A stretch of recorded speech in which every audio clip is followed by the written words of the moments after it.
Hello student, स्वागत है हमारे यूट्यूब चैनल मैथ्स स्टडी हिमलासा में। और मैं हूं सौरभ दीक्षित सर। हम आज लेकर आए हैं कक्षा 10वीं गणित प्रश्नावली 1.2 गणित कक्षा 10वीं अध्याय 1 जो आपने पढ़ा था वास्तविक संख्याएं, उन्हीं में हमने देखा था परिमेय और अपरिमेय संख्याएं। तो इस प्रश्नावली में हमें क्या करना है, यहाँ पे प्रश्न दिया गया है सिद्ध कीजिए कि √5 एक अपरिमेय संख्या है। तो हमें सिद्ध करना है कि जो √5 है वो एक अपरिमेय संख्या है। इसके लिए कुछ नहीं करना आपके लिए, सबसे पहले मान लेंगे कि √5 एक परिमेय संख्या है। मान के हल कर सकते क्योंकि वास्तव में √5 एक अपरिमेय ही संख्या है। तो अपन इस सवाल को वैसे नहीं कर सकते, तो अपन जब हल करेंगे तो हल करने में लिख सकते हैं हम, माना कि √5 एक परिमेय संख्या है।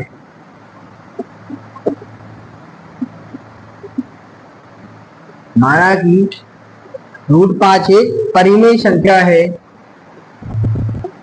तब √5 बराबर a/b या p/q कुछ भी लिख सकते हैं आप, जहां a और b क्या है, जहां a और b सहअभाज्य पूर्णांक है।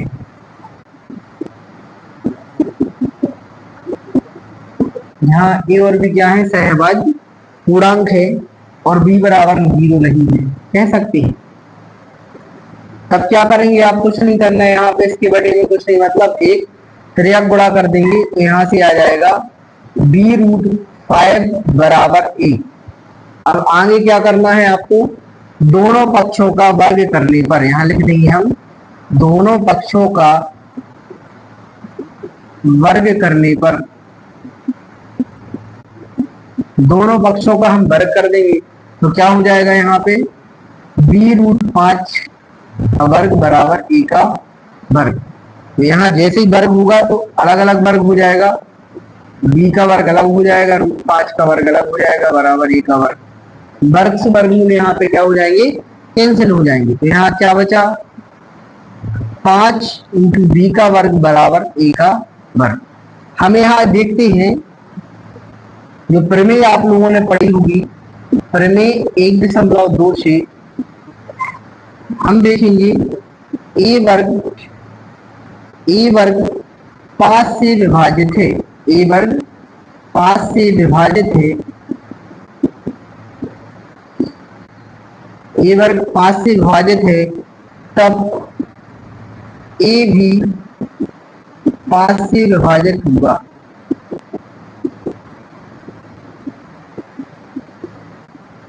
प्रमेय 1.2 कहती है कि यदि किसी संख्या का वर्ग किसी संख्या से विभाजित है तो वह संख्या भी उस संख्या से विभाजित हो जाएगी, यह अपन ने पढ़ी ही है। तो कह सकते हैं कि 5 यदि क्या करता है, a वर्ग 5 से विभाजित है, तब a भी 5 से विभाजित होगा। तो एक हमें कम से कम इसमें 2 घनिष्ठ गुणनखंड याद करने हैं, इसलिए हम ये सब पूरी प्रोसेस कर रहे हैं। तो अपन क्या करेंगे, फिर आगे पुनः मान लेंगे, पुनः माना a बराबर 5c, पुनः माना हमने a बराबर 5c, तब क्या करेंगे, जैसे a बराबर 5c माना हमने यहाँ रख देंगे, जैसे हम यहाँ रखेंगे इस समीकरण में तो क्या हो जाएगा, यहाँ पे a की वैल्यू कितनी रख देंगे, 5c, तो यहाँ हो जाएगा 5b का वर्ग बराबर 5c का वर्ग। तो यहाँ आ जाएंगे 5b का वर्ग बराबर 5 का वर्ग 25c का वर्ग। यहाँ से जैसे ही भाग देंगे 5 बार चला जाएगा, 5 25, तो यहाँ क्या आ जाएगा, b का वर्ग बराबर 5c का वर्ग। तो दूसरी कंडीशन में बन जाएगी, जैसी एक कंडीशन यहाँ बन गई थी वही कंडीशन यहाँ बन जाएगी। प्रमेय 1.2 से कि क्या है, b वर्ग 5 से विभाजित है, b वर्ग 5 से विभाजित है, तब b भी किससे विभाजित होगा, 5 से विभाजित होगा।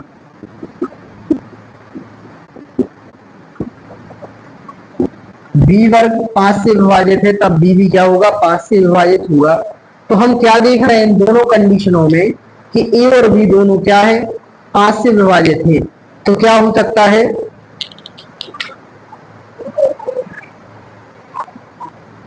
अतः ए और बी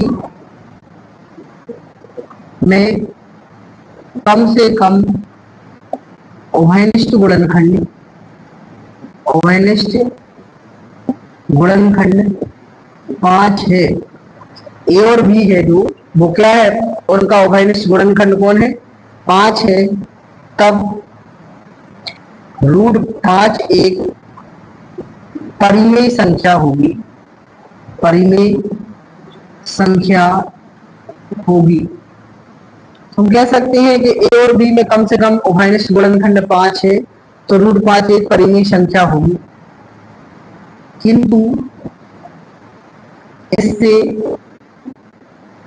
इस तथ्य का विरोधाभास होता है, विरोधाभास होता है। तब √5 एक परिमेय संख्या है, तो इस तथ्य से हमें विरोधाभास होता है। यह विरोधाभास हमें क्यों हो रहा है, क्योंकि हमने माना था कि यह एक परिमेय संख्या है। वास्तव में ये परिमेय संख्या नहीं है, लेकिन मान लिया था हमने कि ये परिमेय संख्या है। तो यह विरोधाभास क्यों हुआ है, हमारी गलत कल्पना के कारण हुआ है जो हमने माना था। तो इस तथ्य का विरोधाभास होता है।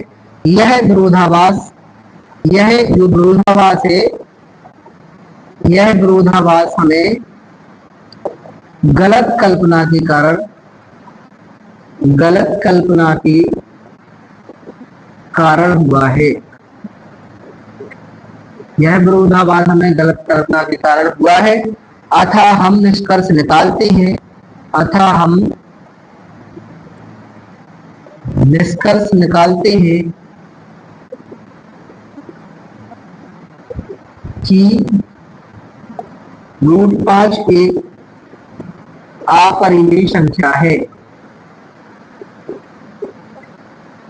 √5 एक कौन सी संख्या है, अपरिमेय संख्या है। कुछ नहीं करना है इसमें। अब जब परिमेय संख्या नहीं है तो हम वास्तव में पहुंच जाएंगे कि वह फिर क्या, कौन सी संख्या होगी, अपरिमेय।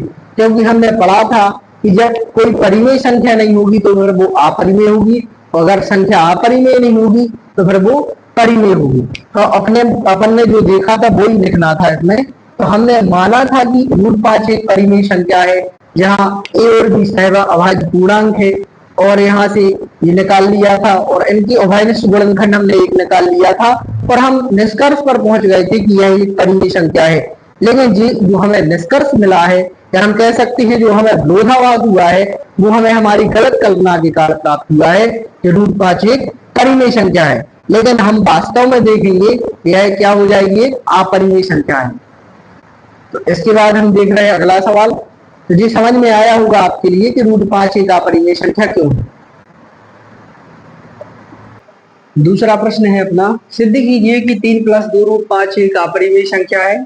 इसके लिए कुछ नहीं करना है हल करने के लिए, आपको वही सवाल जैसा पहला अपन ने हल किया था उसी प्रकार से आपको इसको हल करना है। बस क्या करेंगे, हम इसके विपरीत मान लेते हैं, हम इसके विपरीत मान लेते हैं कि 3 + 2 √5 एक परिमेय संख्या है। एक कौन सी संख्या है, परिमेय संख्या है।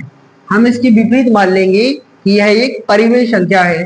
तब क्या हो जाएगा, 3 + 2 √5 बराबर a/b, जहां a और b क्या हो जाएंगे आपकी, यहाँ a और b सहअभाज्य पूर्णांक है, जहां a और b सहअभाज्य पूर्णांक है और b बराबर 0 नहीं है। तो अब क्या करेंगे, इसको हल करने के लिए इनमें एक काम करना है, आपको रूट की वैल्यू निकालना है। यदि प्लस माइनस बीच में लगा मिले तो इसमें क्या करेंगे, 3 + 2 √5 बराबर इतना है, तो 3 को हम पक्षांतर कर देंगे 3 का, तो 2 √5 बराबर a/b। 3 इस साइड प्लस के थे, काय के हो गए, माइनस के हो गए। तो यहाँ से क्या देखेंगे अपन कि 2√5 बराबर b और इसके बटे में कुछ नहीं मतलब 1, इनका एलसीएम लेंगे तो b जो कहते हूँ a माइनस यहाँ से 1 का b में भाग देंगे तो b का 3 में गुणा करेंगे 3b। यहाँ से √5 बराबर क्या होगा, 2 गुणा में थे, इस साइड भेज देंगे तो काय में पहुंच जाएंगे, भाग में पहुंच जाएंगे। तो गुणा में थी तो भाग में पहुंच गए। तो √5 की वैल्यू कितनी निकल के आ गई, a माइनस 3b बटे 2b। तो हम लिखेंगे जहां a b और 2 3 पूर्णांक है, जहां a और b 2 और 3 संख्या क्या है, पूर्णांक है, तब कह सकते हैं कि a माइनस 3b बटे 2b एक क्या होगी, एक परिमेय संख्या होगी, एक परिमेय संख्या होगी। हम कह सकते हैं कि जहां जब a b और 2 3 ये सब क्या है, सभी पूर्णांक है, तब a माइनस 3b बटे 2b क्या होगी, एक परिमेय संख्या होगी। तब √5 भी क्या हो जाएगी, तो √5 भी एक, तो √5 भी एक परिमेय संख्या होगी। यह जो हमें विरोधाभास हुआ है, यह क्या हुआ है, यह जो हमें विरोधाभास हुआ है कि यह एक परिमेय संख्या है, यह हमारी गलत कल्पना के कारण प्राप्त हुआ है कि हमने मान लिया है कि यह एक क्या है, परिमेय संख्या है। यह विरोधाभास हमें अपनी गलत कल्पना के कारण, यह विरोधाभास हमें अपनी गलत कल्पना के कारण हुआ है, यह विरोधाभास हमें अपनी गलत कल्पना के कारण हुआ है कि 3 + 2√5 एक परिमेय संख्या है, एक परिमेय संख्या है। अतः हम निष्कर्ष निकालते हैं, हम निष्कर्ष निकालते हैं कि 3 + 2√5 एक परिमेय संख्या होगी, एक परिमेय संख्या होगी। तो हम वास्तव में निष्कर्ष पे पहुंचेंगे कि जब यह एक परिमेय संख्या है, क्यों है, क्योंकि अपनी गलत कल्पना के कारण यह परिमेय संख्या है। तो हम वास्तव में निष्कर्ष देखेंगे कि यदि वास्तव में परिमेय संख्या नहीं है तो वह कौन सी संख्या होगी, यह एक अपरिमेय संख्या होगी। कौन सी संख्या होगी, सॉरी, अपरिमेय संख्या। अतः हम निष्कर्ष निकालते हैं कि 3 + 2√5 एक क्या है, अपरिमेय संख्या है। हम निष्कर्ष निकालते हैं कि 3 + 2√5 क्या होगी, एक अपरिमेय संख्या होगी। तो यह विरोधाभास हमें क्यों हुआ है, अपनी गलत कल्पना के कारण प्राप्त हुआ। तो इसके अगला प्रश्न है अपना, सिद्ध कीजिए कि निम्नलिखित संख्याएं अपरिमेय हैं। तो 1/√2 सिद्ध करना है कि यह भी एक अपरिमेय है। तो वही करना है इसमें, हम इसके विपरीत मान लेते हैं, हम इसके विपरीत मान लेते हैं कि 1/√2 एक परिमेय संख्या है। हम इसके विपरीत मान लेते हैं कि 1/√2 एक परिमेय संख्या है। तब क्या हो जाएगा, 1/√2 बराबर a/b, जहां a और b सहअभाज्य पूर्णांक है, सहअभाज्य पूर्णांक है और b बराबर 0 नहीं है, कह सकते हैं। तब क्या करना है, कुछ नहीं, यहां से वही प्रोसेसिंग जो चल रही थी अपनी, फिर आप गुणा करेंगे तो a√2 बराबर यहाँ b का गुणा 1 में होगा तो बराबर b आ जाएगा। a का गुणा √2 में होगा, b का गुणा 1 में होगा तो 1 हो जाएगा, b हो जाएगा। अब क्या करेंगे, कुछ नहीं, यहाँ पे दोनों पक्षों का वर्ग करने पर, दोनों पक्षों का वर्ग करने पर, दोनों पक्षों का क्या कर देंगे, हम वर्ग कर देंगे। दोनों पक्षों का वर्ग किया तो a√2 का वर्ग बराबर b का वर्ग। तो यहाँ अलग अलग वर्ग हो जाएगा, a का वर्ग √2 का वर्ग बराबर b का वर्ग। तो यहाँ वर्ग से वर्गमूल कैंसिल हो जाएगा, तो a वर्ग इंटू 2 बराबर क्या हो जाएगी b1। तो हम लिखेंगे यहाँ पे क्या लिख देंगे कि जो b वर्ग है प्रमेय 1.2 से, प्रमेय 1.2 से b वर्ग 2 से विभाजित है, b वर्ग 2 से विभाजित है। b वर्ग किससे विभाजित होगा? 2 से। यदि हम भाग देंगे यहाँ से तो 2 क्या बन जाएगा? भाजक बन जाएगा। तो b वर्ग 2 से विभाजित है, तब b भी 2 से विभाजित होगा। b भी किससे विभाजित हो जाएगा? 2 से विभाजित होगा, कह सकते हैं हम। अब क्या करेंगे हम? पुनः माना, जैसा हमने पहला सवाल किया था वैसे ही करना है। पुनः माना b बराबर मान लेंगे हम 2c, पुनः b बराबर क्या मान लेंगे? 2c।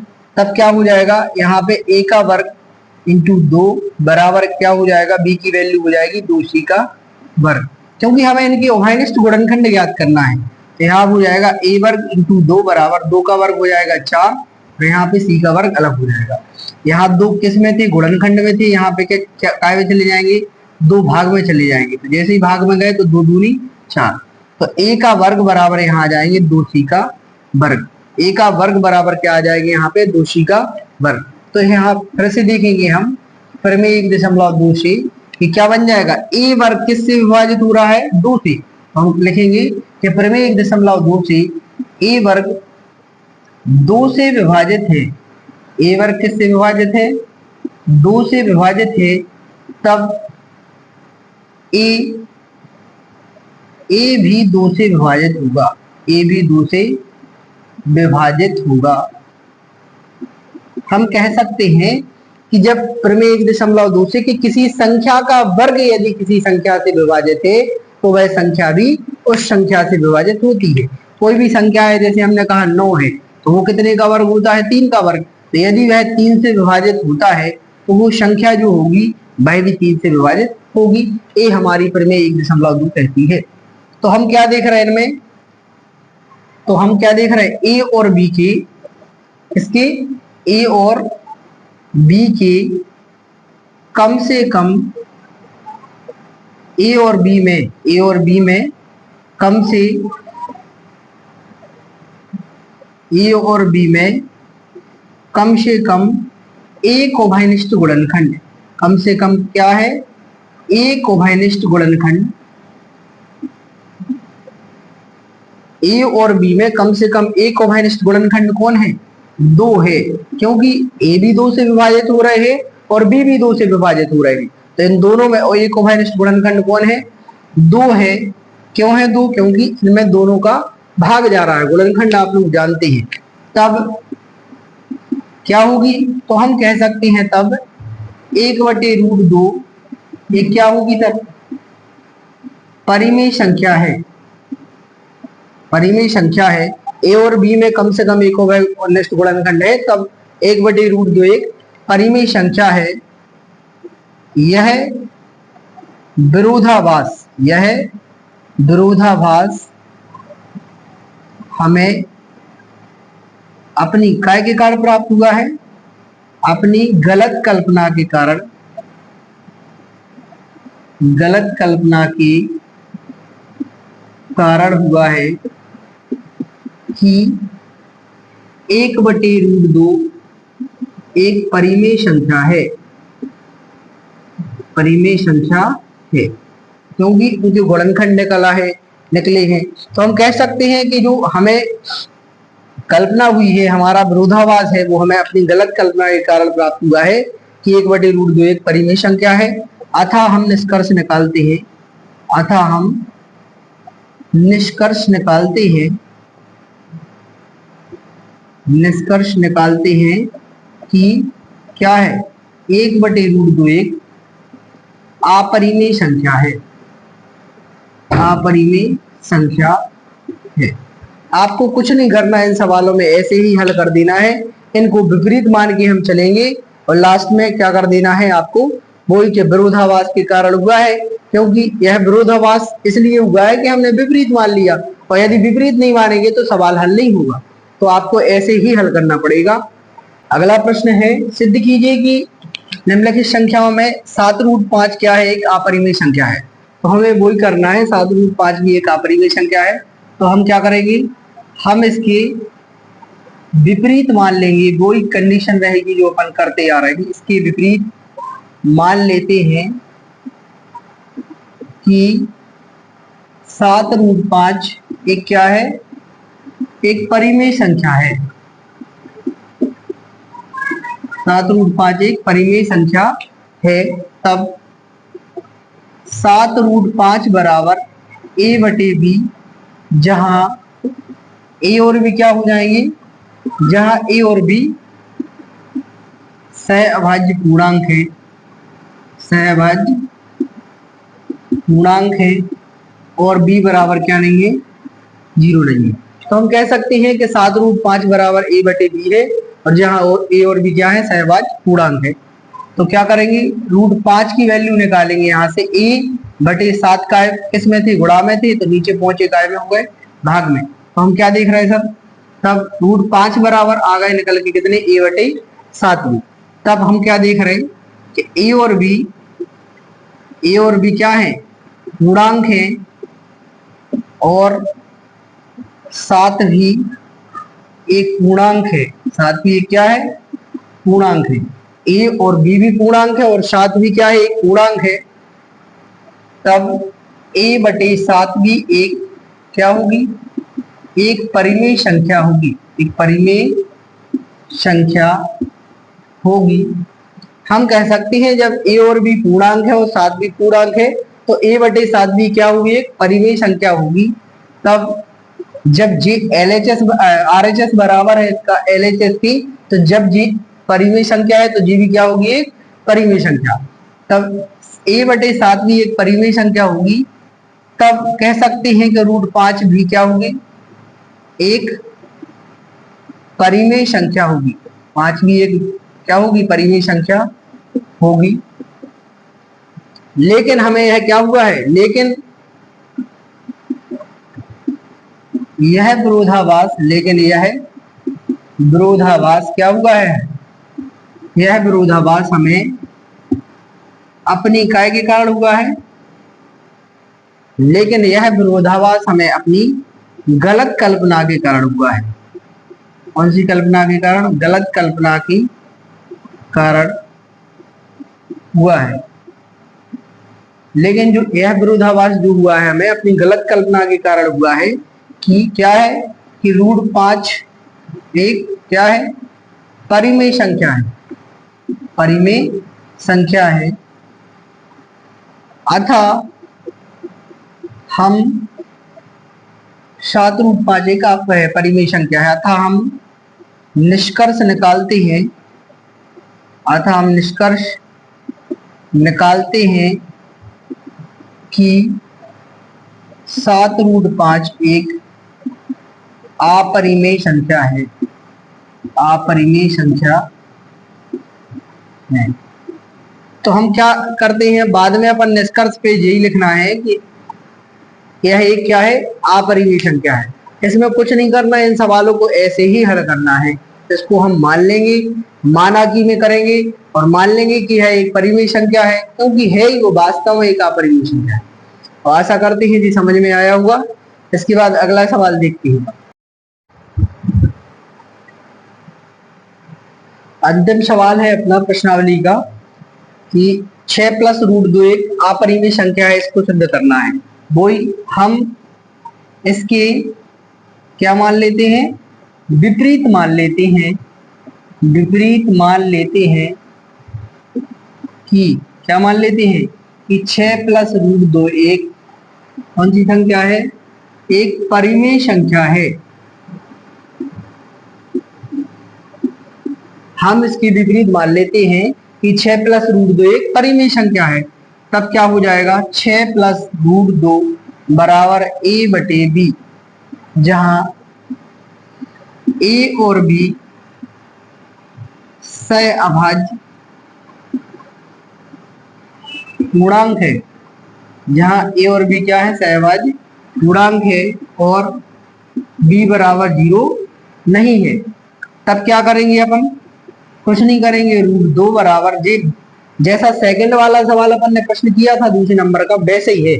√2 बराबर हो जाएगा a बटे, यहाँ पे क्या हो जाएगा b, और ये प्लस के थे इस साइड का आगे हो गए माइनस के, तो यहाँ से √2 बराबर आ जाएगा, इसके बटे में कुछ नहीं मतलब 1, इन दोनों का ले लेंगे एलसीएम, कितना आ जाएगा b, यहाँ a जो कि हूँ, यहाँ से 1 का भाग देंगे b में, b आ जाएगा, b का 6 में गुणा होगा तो आ जाएगा 6b, तो यहाँ लिख देंगे √2 बराबर निकल के आ जाएगा अपना a माइनस 6b बटे b, जहां क्या लिख रहे, जहां क्या देख रहे हैं हम, जहां a b और यहाँ a b और संख्या कौन सी है, संख्या 6 क्या है, पूर्णांक है, जहां a b और संख्या 6 पूर्णांक है, तब a माइनस 6b बटे b एक परिमेय संख्या होगी। एक कौन सी संख्या होगी, एक परिमेय संख्या होगी।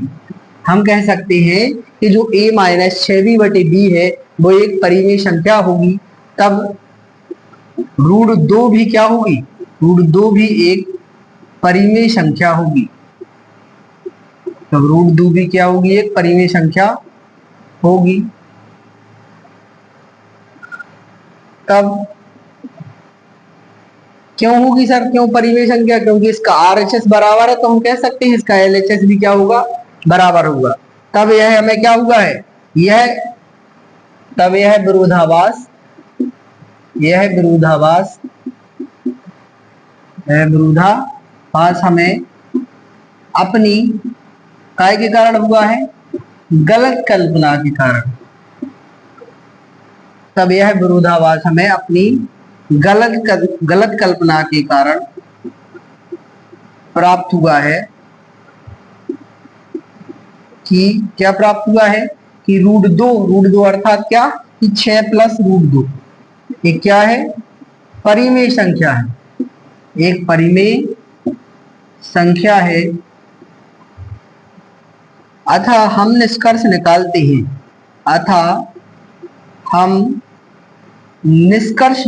हैं, हम क्या करते हैं, निष्कर्ष निकालते हैं कि 6 प्लस √2 एक क्या होगी, एक अपरिमेय संख्या होगी। हम एक निष्कर्ष निकालते हैं कि 6 प्लस √2 एक अपरिमेय संख्या है। हमें क्या करना है, लास्ट में यही निष्कर्ष लेके चलना है कि यह क्या है, अपरिमेय संख्या है। तो आप यहाँ से देख रहे थे, यहाँ पे कुछ नहीं करना आपको, इसके बराबर मान के चलेंगे, तो यह एक क्या हो जाएगी, पूर्णांक है, इसलिए यह एक परिमेय संख्या होगी। जब जे परिमेय होगी तो जे भी परिमेय हो जाएगी, लेकिन जे परिमेय क्यों है, क्योंकि यह हमारी गलत कल्पना थी, हमने मान लिया था कि यह एक परिमेय संख्या है। तो इसको आपको ऐसे ही हल करना है इन सवालों को। तो अगर आपको ये सवाल समझ में आए हो तो वीडियो को लाइक करें, चैनल को सब्सक्राइब करें और वीडियो को ज्यादा से ज्यादा शेयर करें। और अब मिलते हैं अगले पार्ट की ओर। अगला पार्ट है जो आपका बहुपद, उसमें नई वीडियो के साथ अपन मिलते हैं। जब तक के लिए जय श्री राम, नमस्ते।